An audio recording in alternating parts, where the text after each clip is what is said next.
لقد يسرنا القرآن للذكر فهل من مدكر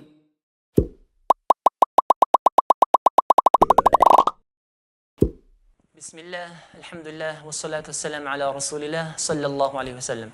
Assalamu alaikum wa rahmatullahi wa barakatuh. Welcome back to Tajweed Made Easy. This is your brother Abu Muhammad. Today's lesson we're going to look at the maratibul qira'ah, the different speeds of recitation of the Quran. I have here a piece of paper. On the paper is a red color with different shades of the same color, red color.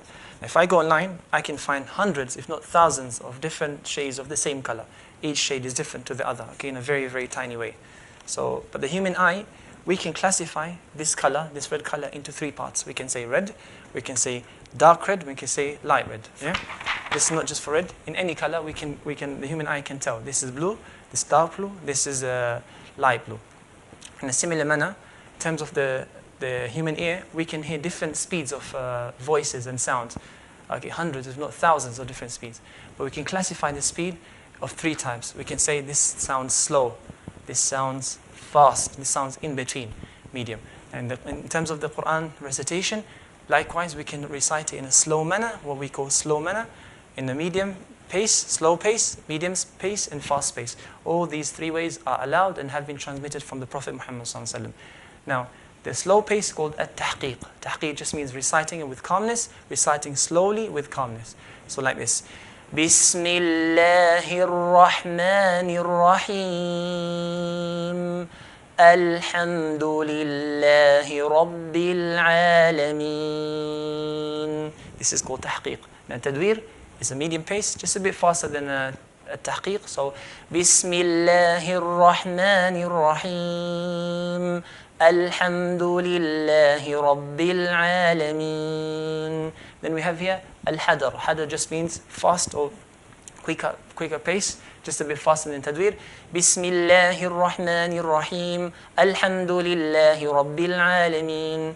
All these three ways are allowed. We have to make sure that if we're going to do the tahqiq, the slow pace, we have to make sure we avoid something called tamteet of the letters. Tamteet of the letter means increasing, adding letters on top of the word. Okay, this is not allowed. So an example of this will be like this. If I recite like this, Bismillahir Rahmanir Rahim. Alhamdulillahi Rabbil Alameen. I've recited tahqiq, but I've added tamteet of the letters. I've added extra and unneeded letters onto the word, which is not allowed. Okay, I'll explain now.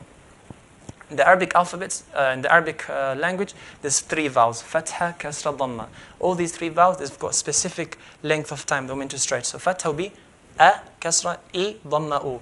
The a, if we stretch it more than the amount that's correct, we'll be producing an alif. So if I say, instead of saying a, if I say then I've added an alif, okay? An alif has been added to the word. So, alhamdu, alhamdu. If I say alhamdu, I've added an alif or hamza here, which is not allowed. This is doing the tamteet of the letters. Likewise, kasra, e.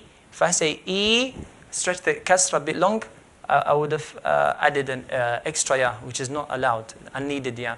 So bismi, I recited it as bismi, and I've added a ya here on the ba and also on the mim as well, which is not allowed. This is doing the tamteet of the letters. Now the third category is a dhamma here. Dhamma is u. Now if I increase the u to u, then a waw would have been added. Okay, so alhamdu, if I recite as alhamdulillah, I've done the tamteet al-huruf. This is not allowed. To do tamteet al-huruf is not allowed. Okay, so we can recite in a slow pace, but make sure we avoid increasing of different letters, especially when we're stretching. Now here we have the next category. Okay, here al-hadar just means a quick pace. Okay, fast recitation. We are allowed to do that. We have to make sure that we avoid something called damj al-huruf, the skipping or eating up of letters. So waja'alna. If we say waja'alna, if we say so fast, and waja'alna is skipping the lam, okay, going from ayn to noon. Waja'alna, it's waja'alna.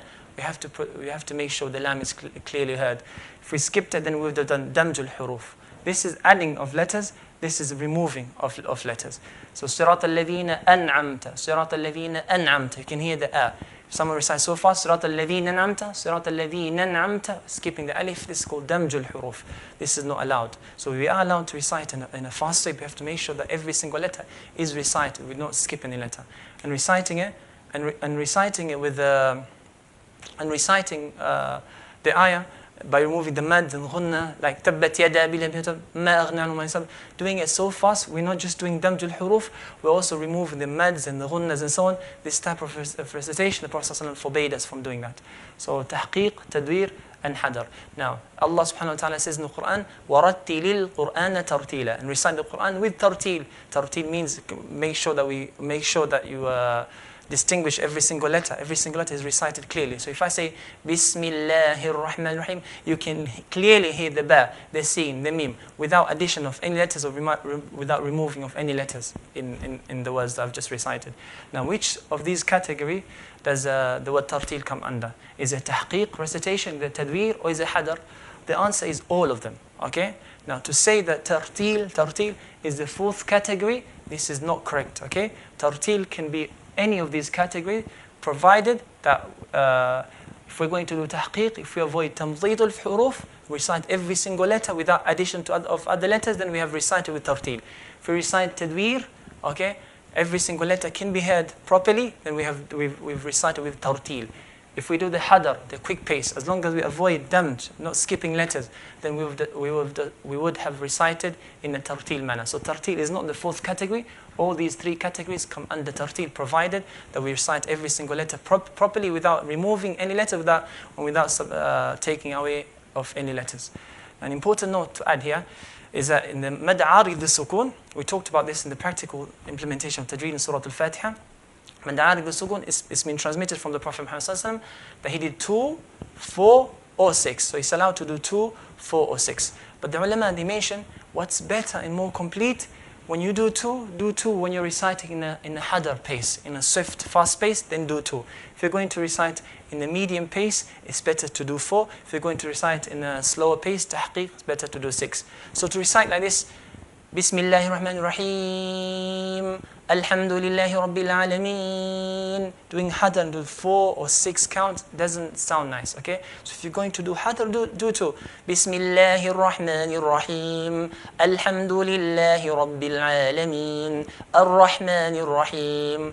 If you're going to do hadar, do 2. If you're going to do tadwir, we do 4. So Bismillahir Rahmanir Rahim, Alhamdulillahi Rabbil Alameen, Ar-Rahmanir Rahim, and so on. If you're going to do tahqiq, the slow manner, it's better to do 6. So Bismillahir Rahmanir Rahim,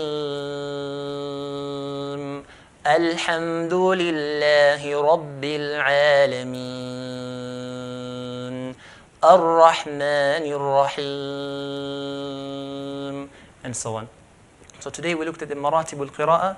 We said tahqiq, okay, the slow manner, okay, the slow pace allowed, but we have to make sure we remove we have to make sure we avoid the tamtit of the letters. If we're going to do the hadar, we have to make sure we don't do the damj al-huruf. So all 3 ways are allowed. Okay, we are allowed to recite in all 3 different speeds. Inshallah, in the next lesson, we're going to look at the isti'adha and basmala, the meanings, the definitions, the rulings, and when do we recite the isti'adha loudly, when do we recite it silently, and how do we begin a recitation with the isti'adha and basmala. Until then, jazakumullah khaira, wassalamu alaikum wa rahmatullahi wa barakatuh.